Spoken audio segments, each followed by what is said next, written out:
আসসালামু আলাইকুম ওয়া রাহমাতুল্লাহি ওয়া বারাকাতুহু। প্রিয় শিক্ষার্থী বন্ধুরা, তোমরা কেমন আছো? আশা করি ভালো আছো। আমিও আল্লাহর মেহেরবানিতে ভালো আছি। আমি ধারাবাহিকভাবে দৃশ্যমান ও অদৃশ্যমান সম্পদের হিসাব এই অধ্যায় নিয়ে আলোচনা করতেছিলাম। আমরা অতীতের ক্লাসে করেছি সরলরৈখিক পদ্ধতি, করেছি ক্রমহ্রাসমান জের পদ্ধতি এবং করেছি মেশিন বিক্রয়জনিত ক্ষতি দিয়ে কিভাবে অঙ্কটি করতে হয়। আজ আমি করব একই অঙ্কের মধ্যে সরলরৈখিক পদ্ধতির প্রয়োগও আছে এবং ক্রমহ্রাসমান জের পদ্ধতির প্রয়োগও আছে। তো অঙ্কটি এসেছিল দিনাজপুর বোর্ড 2016। দিনাজপুর বোর্ড 2016। এই 2016 সালে দিনাজপুর বোর্ডে অঙ্কটি এসেছিল। তো আমি দেখি কি এসেছিল অঙ্কটিতে। লেখা আছে, ভানু সিংহ ট্রেডার্স 2012 সালের 1 জানুয়ারি এবং 2014 সালের 1 জানুয়ারি যথাক্রমে 4,50,000 টাকা এবং 2 লক্ষ টাকা মূল্যের দুটি মেশিন ক্রয় করে। তাহলে আমরা একটু রাফ করি। 2012 সালে একটি মেশিন ক্রয় করে এবং 2014 সালে আরেকটি মেশিন ক্রয় করে। তো 12 সালে মেশিনটি ক্রয় করে 4,50,000 টাকা দিয়ে, আর 14 সালে মেশিনটি ক্রয় করে 2 লক্ষ টাকা দিয়ে। অঙ্কটি অত্যন্ত ছোট, তবে দুটি পদ্ধতির প্রয়োগ আছে। ক নম্বরে বলেছে 10% হারে ক্রমহ্রাসমান জের পদ্ধতিতে 2012 এবং 13 সালের অবচয়ের পরিমাণ নির্ণয় করো। খ নম্বরে চেয়েছে 4 বছরের জন্য মেশিন হিসাব তৈরি করো। আর গ নম্বরে চেয়েছে 10% হারে সরলরৈখিক পদ্ধতিতে অবচয় ধার্য করে 4 বছরের জন্য পুঞ্জীভূত অবচয় হিসাব তৈরি করো। তাহলে আজ আমাদের খ এবং গতে করতে হবে 4 বছরের জন্য হিসাব, আর ক নম্বরে করতে হবে 12 এবং 13 সালের অবচয়ের পরিমাণ। তো অবচয়ের হার উল্লেখ করা আছে। অবচয়ের হার হলো 10%। তো আমি ক নম্বরে বের করব ক্রমহ্রাসমান জের পদ্ধতিতে 2 বছরের অবচয়। তো আমি 4 বছরের অবচয় তোমাদের শিখাবো। তো আমাদের প্রয়োগে 2 বছর ব্যবহার করব, তবে শিখাবো 4 বছরের অবচয় কিভাবে বের করে। তো আমি চলে যাই বোর্ডে, 4 বছরের অবচয় বের করব। তো শিক্ষার্থী বন্ধুরা দেখো, আমি ঘর কেটেছি। ক্রমহ্রাসমান জের পদ্ধতিতে আমরা 10% হারে অবচয় বের করব। 2012 সালে মেশিনটি ক্রয় করা হয়েছে 4,50,000 টাকা দিয়ে, আর অবচয়ের হার বলেছে 10%। মেয়াদ ধরবো আমরা 1 বছর, অর্থাৎ 12 সালে 1 বছর ব্যবহার করেছে। তাহলে এই 4,50,000 টাকার উপর আমরা 10% অবচয় বের করব। 10%, তো 10% অবচয় বের করলে হবে 45,000 টাকা অবচয়। তো এই 4,50,000 টাকা থেকে 45,000 টাকা বাদ দিলে থাকবে 4,05,000 টাকা। এই 12 সাল শেষে আমাদের এই মেশিনের মূল্য দাঁড়াবে 4,05,000 টাকা। এই 13 সালে আমরা এই 4,05,000 টাকার উপর অবচয় ধরব। এটাকেই বলা হয় ক্রমহ্রাসমান জের পদ্ধতি। অর্থাৎ এই 4,05,000 টাকার উপর 10% হারে অবচয় ধরব। এই মেয়াদ 1 বছর। তাহলে 4,05,000 টাকার উপর করব 10%, তাতে অবচয় হবে 40,500। এই 40,500 এই 4,05,000 টাকা থেকে বাদ দিব 40,500, থাকবে 3,64,500। 3,64,500। তাহলে 13 সাল শেষে আমাদের এই মেশিনের মূল্য দাঁড়াবে 3,64,500। তাহলে আমি 14 সালে এই 3,64,500 টাকার উপর আমি আবার 10% অবচয় বের করব। এই যে 3,64,500 টাকার উপর 10%। তাহলে 3,64,500 টাকার উপর 10% করলে আমাদের অবচয় হবে 36,450। 36,450 টাকা। বাদ দিলে থাকবে 3,28,000, 3,28,050 টাকা। এই 14 সালে আরেকটি মেশিন ক্রয় করেছে, সেই মেশিনটির দাম 2 লক্ষ টাকা। এই যে 2 লক্ষ টাকা। এই 2 লক্ষ টাকার উপর আবার আমরা অবচয় বের করব 10% হারে। তাহলে 2 লক্ষ টাকার উপর 10% হারে অবচয় বের করলে আমাদের অবচয় হবে 20,000 টাকা। তো মেশিনের দাম থাকবে 1,80,000 টাকা। এই 1,80,000 টাকা এবং আগের মেশিন 3,28,050 টাকা, এই দুই মেশিন যোগ করে যত টাকা হবে 3,28,050 টাকা যোগ 1,80,000 টাকা যোগ করে টোটাল 5,08,050 টাকা। 5,08,000 এই 50 টাকার উপর 15 সালের অবচয় বের করতে হবে। অর্থাৎ 2015 সালে আমরা অবচয় বের করব 5,08,050 টাকার উপর 10% হারে, মেয়াদ 1 বছর। 5,08,050 টাকার উপর 10%। তাহলে 10% করলে আমাদের হবে 50,805।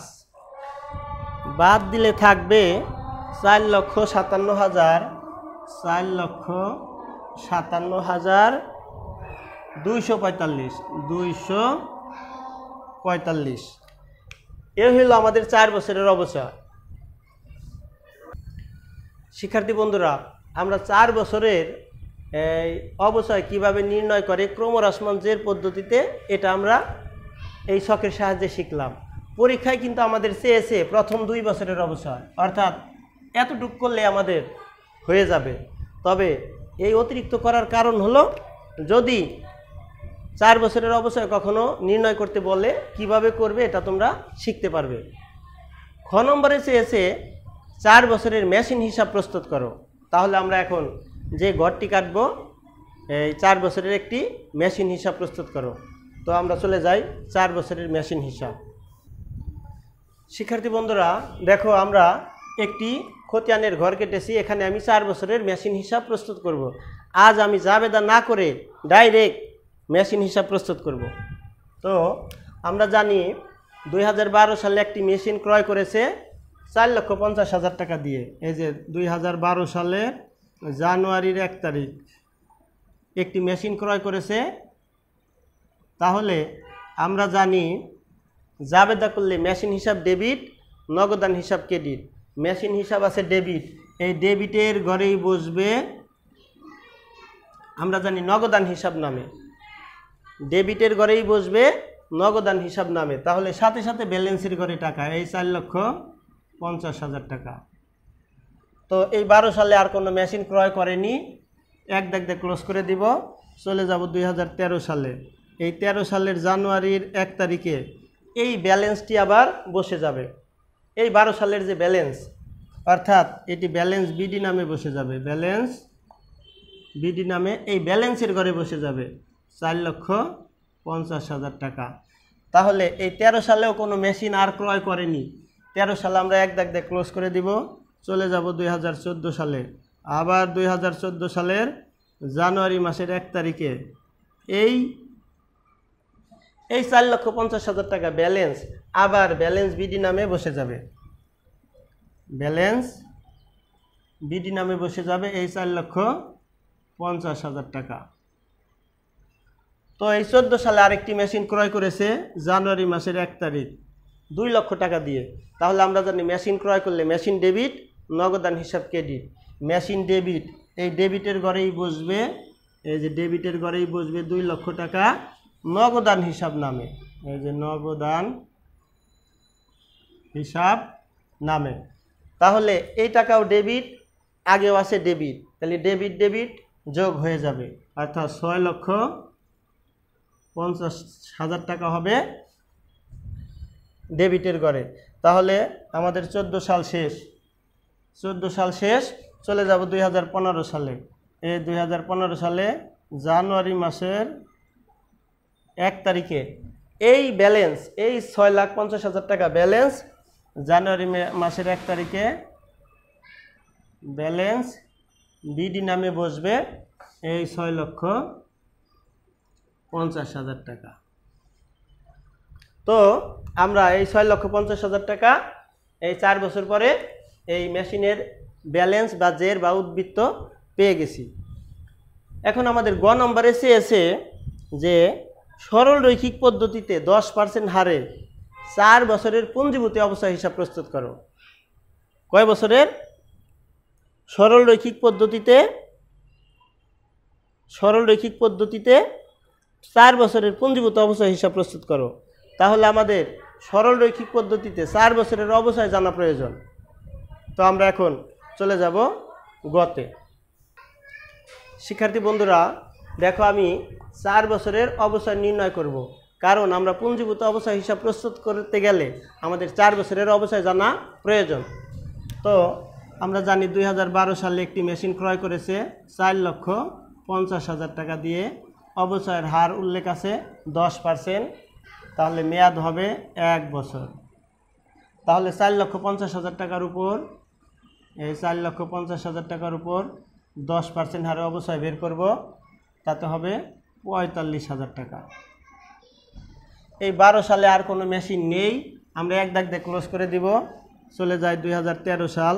এই 2013 সালে এই 4,50,000 টাকার উপর আবার অবচয় বের করতে হবে, এটার নামই সরলরৈখিক পদ্ধতি। তাহলে আবার এই 10% হারে অবচয়, মেয়াদ হবে 1 বছর। এই 4,50,000 টাকার উপর এই 10% হারে অবচয়, আবার 45,000 টাকা। তো এই 13 সালে আর কোনো মেশিন ক্রয় করেনি। চলে যায় 2014 সালে।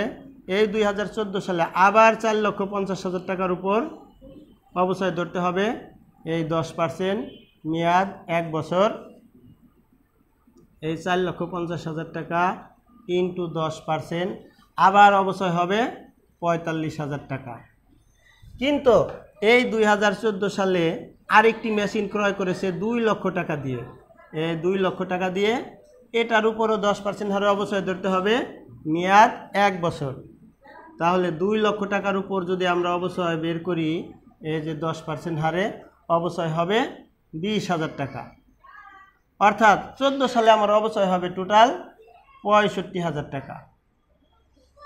তাহলে 14 সাল শেষ, 14 সাল শেষ। এই 15 সালে 2015 সালে আমাদের অবচয় বের করতে হবে 6,50,000 টাকার উপর, এই যে 10% হারে, মেয়াদ হবে 1 বছর। অর্থাৎ এই 6,50,000 টাকার উপর, এই 6,50,000 টাকার উপর 10% হারে অবচয় বের করলে এই হবে 65,000 টাকা। তো এই 4 বছরের অবচয় আমরা কেন বের করলাম? কারণ 4 বছরের পুঞ্জীভূত অবচয় হিসাব প্রস্তুত করতে গেলে আমাদের এই 4 বছরের অবচয় জানা প্রয়োজন। তাহলে প্রথম বছর 45, দ্বিতীয় বছর 45, তৃতীয় বছর 65, চতুর্থ বছর 65। এখন আমরা একটি খতিয়ান করব, অর্থাৎ 4 বছরের পুঞ্জীভূত অবচয় হিসাব প্রস্তুত করব। দেখো শিক্ষার্থী বন্ধুরা, আমরা একটি খতিয়ানের ঘর কেটেছি। তো আমরা জাবেদা ছাড়া ডাইরেক্ট খতিয়ান করছি। তো আমরা জানি অবচয় ধার্যের জাবেদা হইল অবচয় হিসাব ডেবিট, পুঞ্জীভূত অবচয় হিসাব ক্রেডিট। তাহলে 12 সালে কিন্তু দ্বিতীয় জাবেদা, এই জাবেদাটি ছিল অবচয় হিসাব ডেবিট, পুঞ্জীভূত অবচয় হিসাব ক্রেডিট। আমরা শুধু পুঞ্জীভূত অবচয় হিসাব খুঁজব, অর্থাৎ পুঞ্জীভূত অবচয় ছিল ক্রেডিট, এই ক্রেডিট দিকেই হবে। আর টাকা কিন্তু ছিল 45,000, অর্থাৎ 2012 এবং 13 সালে ছিল 45,000 টাকা, আর 14 এবং 15 সালে ছিল 65,000 টাকা। তাহলে পুঞ্জীভূত অবচয় ছিল ক্রেডিট, ক্রেডিট দিকেই হবে অবচয় হিসাব নামে। এই যে অবচয় হিসাব নামে 2012 সাল আর সব সময় বছরের শেষ দিন হয় এই অবচয় হিসাব। তাহলে সাথে সাথে ব্যালেন্সের ঘরে টাকা এই ৪৫,০০০ টাকা। এই ১২ সালে পুঞ্জীভূত অবচয় হিসাব নামে আর কোনো হিসাব ছিল না। তাহলে চলে যায় ২০১৩ সাল। এই ১৩ সালে এই ১২ সালের ব্যালেন্সটি প্রথমে ব্যালেন্স বিডি নামে বসবে। এই যে ব্যালেন্স বিডি নামে বসবে এই ৪৫,০০০ টাকা, এই ৪৫,০০০ টাকা। এরপর আবার এই ১৩ সালের ৩১শে ডিসেম্বর তারিখে একই ঘটনা আবারও ঘটবে। এই ৪৫,০০০ টাকা পুঞ্জীভূত অবচয় ক্রেডিট, এই যে ক্রেডিটের ঘরেই বসবে অবচয় হিসাব নামে। এই যে অবচয় হিসাব নামে, অবচয় হিসাব নামে। তাহলে আগেও ছিল ক্রেডিট, এখনও আছে ক্রেডিট। তাহলে ক্রেডিট ক্রেডিট যোগ হয়ে ৯০,০০০ টাকা ব্যালেন্সের ঘরে বসবে। এই ৯০,০০০ টাকা ১৩ সালে ব্যালেন্স। চলে যায় ২০১৪ সালে। এই ২০১৪ সালের জানুয়ারির ১ তারিখে এই ৯০,০০০ টাকা আগে ব্যালেন্স বিডি নামে বসবে। এই যে ব্যালেন্স বিডি নামে, এই যে ক্রেডিট ব্যালেন্সের ঘরে বসবে ৯০,০০০ টাকা।